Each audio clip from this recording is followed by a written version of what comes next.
Receiving simulator transmission. Uploading transmitted feed. Initializing playback sequence. Log execute. Hey everyone, Seipher here, and welcome back to Seipher Plays Pokemon Heart Gold Nuzlocke.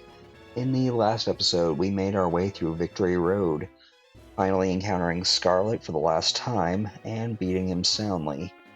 We had just arrived at the Pokemon League and are ready to take on the Pokemon League Challenge, but before all that, I want to go over my team and take one final picture with them. This was a lot of work deciding, but I believe that I have a good team to go with. So, first and foremost, here we have Ash, the starter of our team. Been with us since the beginning, brave nature, pretty much rocking just flamethrower, rollout, flame wheel, and swift. Probably not the best moveset, but he's really only here for one job, and that's that flamethrower. Holding the charcoal to boost that power just a bit, and I have faith that he'll be able to do what I need him to do for this challenge. Up next, we have the King of Ghosts himself, the Rash Pariah, a shiny Gengar with a lot of special attack and speed to really lay the hurt on. Shadow Ball, Dark Pulse, Thunderbolt, Confuse Ray, pretty typical for this point. Not the best coverage, but he's really going to be able to lay on the hurt with Shadow Ball, and he's carrying the Choice Specs to boost that ridiculous special attack even more. Next, the Scarlet Samurai himself, Jin, the Scizor. With the ability Technician and a Metal Coat, he's pretty much set up to sweep with physical moves like Bullet Punch, Aerial Ace, Rock Smash, and Swords Dance. Ultimately, going to be very useful for one particular member, assuming we get that far. Anyway, fourthly, the Starman waiting in C1C. His Ultra-type coverage will make the dragons flee. Bowie the Starmie is pretty much set up as I would like to, as he is going to be the key to defeating the champion of this Elite Four. Surf, Ice Beam, Thunderbolt, and Recover, pretty much about as good as I can get. Kinda shame not having Psychic. If he did have access to a Psychic-type move of any kind that actually did damage, he might be able to sweep the entire Elite Four on his own. Holding a Never Melt Ice just to give that Ice Beam a little extra power. Toshinori, the Dark Hero, is here.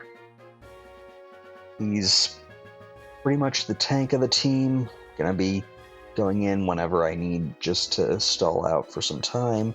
Not the best moveset, but I can't really do much without some good TMs, which are kind of locked behind post-game, so rocking the best I can with Return, Payback, Feint Attack, and Confuse Ray.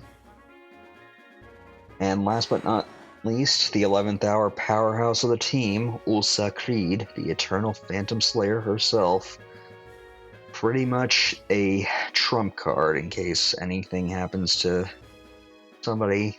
I can pretty much guarantee on her power to be able to bust through anything and set up sweeps with Dragon Dance. Dragon Claw, Fly, Extreme Speed, and Dragon Dance. And she's holding the Dragon Fang for an extra boost of power, and I'm just now realizing I forgot to say that Toshinori is holding the Shell Bell just so that he can heal off any damage. With that all said, you'll see why I picked each individual member of the team once we get into this, but before all of that, I want to take one last photo here with Cameron on Route 26, just so that we can commemorate the episode. Alright. Well, for better or worse, we'll see if all these guys can make it to the end. So, let's get right on up to the Indigo Plateau. Off screen, I did get my money from my mom and went ahead and stocked up. I've also been growing berries off screen. So we're currently rocking with 25 full restores, 60 Moo Moo Milks, 43 Lepa Berries, 51 Lum Berries, and 45 Citrus Berries. I think that will be pretty good with all that. So before we actually go in, I'm gonna swap Pariah to the front because I expect him to be leading the charge here. Let's just go right on in. Let's get this started. Once you enter this door, you will be facing one of the Elite Four. They are really tough. You can only exit once you enter. Are you ready? You cannot exit once you enter. Are you ready? Be courageous and go for it. Alright. Well, let's get right on into this. The first member of the Elite Four in this cube room. Let's see what we got. Welcome to the Pokémon League. Allow me to introduce myself. I am Will. I have trained all around the world, making my Psychic-type Pokémon powerful. And at last, I've been accepted into the Elite Four. I can only keep getting better. Losing is not an option. Alright, well, Will is our first Elite Four member to fight, wielding the Psychic type, so I'm actually pretty set. Between Pariah, Toshinori, and Jin, I've pretty much got Psychic coverage down on pat. Granted, Jin and Toshinori are more defensive, Toshinori also having some attacking options, and Pariah being kinda weak if hit by Psychic moves, but I'm pretty sure Shadow Ball will be enough to take out just about everything that he throws at us, considering that we're all at level 50. Yep, easy peasy. I don't expect much from this first fight, it's just gonna basically be a one-shot sweep if I have my way with it, and I think I will. Because all of his Pokemon are Psychic type, and they honestly don't have all that much in terms of moves that they could actually use to get ahead. You do want to be careful with his first Xatu though. If you're using a slower Pokemon, it does have Me First, and if you're using a move that's super effective against Psychic and the type that you're fighting Psychic with, that like Ghost, then you will get hit with a Ghost type move that gets powered up by Me First, which would be bad.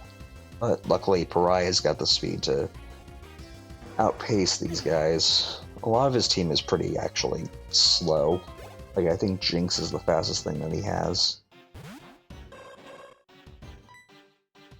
Alright. Probably a bit anticlimactic, but really, I wasn't worried about this guy. It's the rest of the Elite Four that has me at least somewhat worried.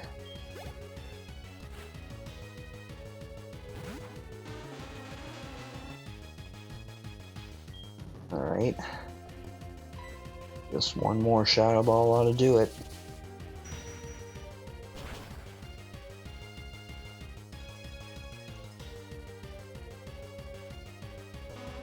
Yep. Easy peasy.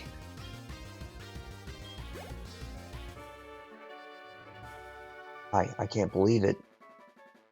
Believe it, Will. Even though I was defeated, I won't change my course. I will continue battling until I stand above all trainers. Now move on and experience the true ferocity of the Elite Four. Alright, well, I would, but I'm not going to be worrying about that. I'm just going to swap Ash to the front because I want to lead with him in the next battle.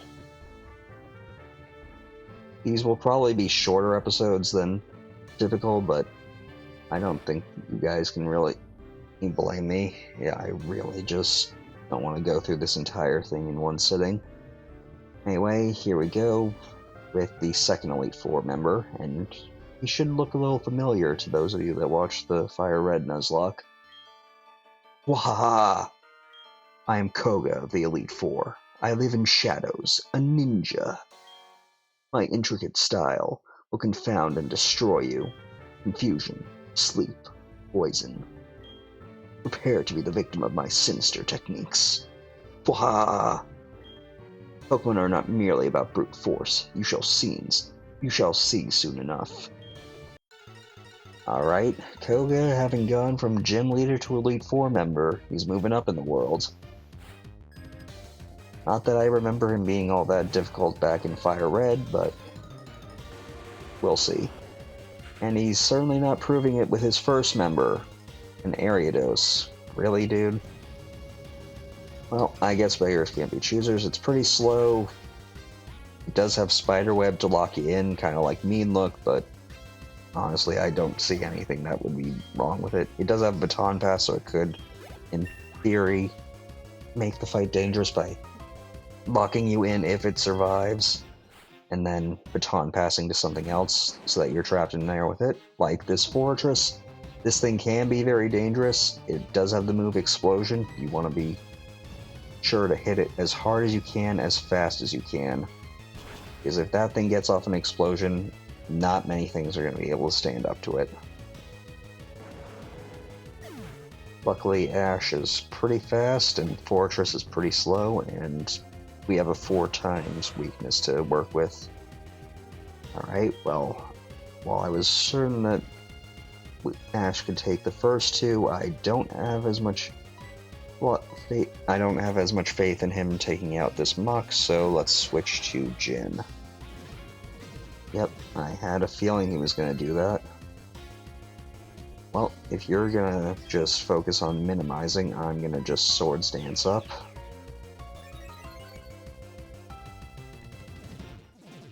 Yeah, go ahead, keep minimizing, that's really going to help you, Muk. Koga, you really should have thought this through.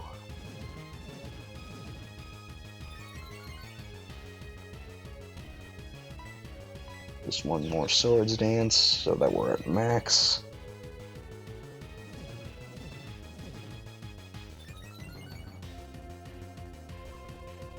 And now, all of your evasiveness increasing is for naught because I have a move that never misses.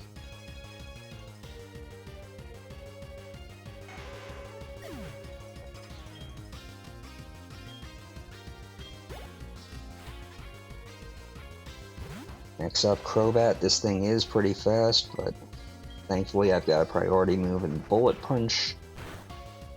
And with 6 stages of attack on my Scizor, it should be fine. Yep.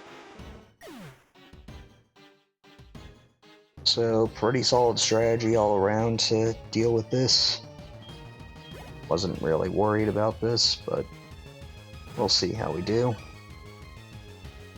Last Pokemon is a Venomoth. Counting on a Venomoth from the beginning. I mean, I know Venomoth was like one of your mains in the anime, but it seems kind of foolish to rely all on this one. Oh well, your funeral.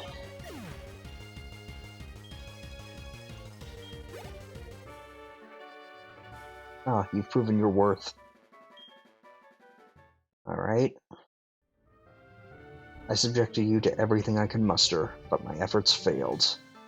To be honest, I kinda steamrolled you. Your real gimmick is getting Toxic up, and 3 of your Pokemon have it.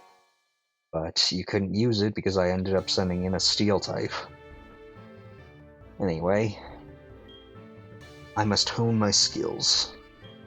Go on to the next room and put your abilities to the test.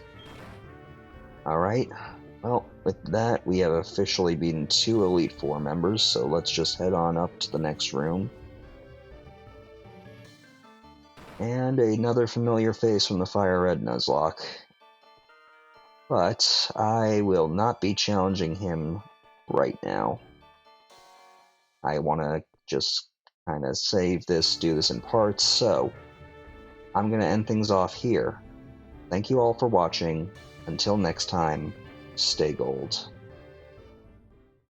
Playback sequence terminated. Transmission disconnected.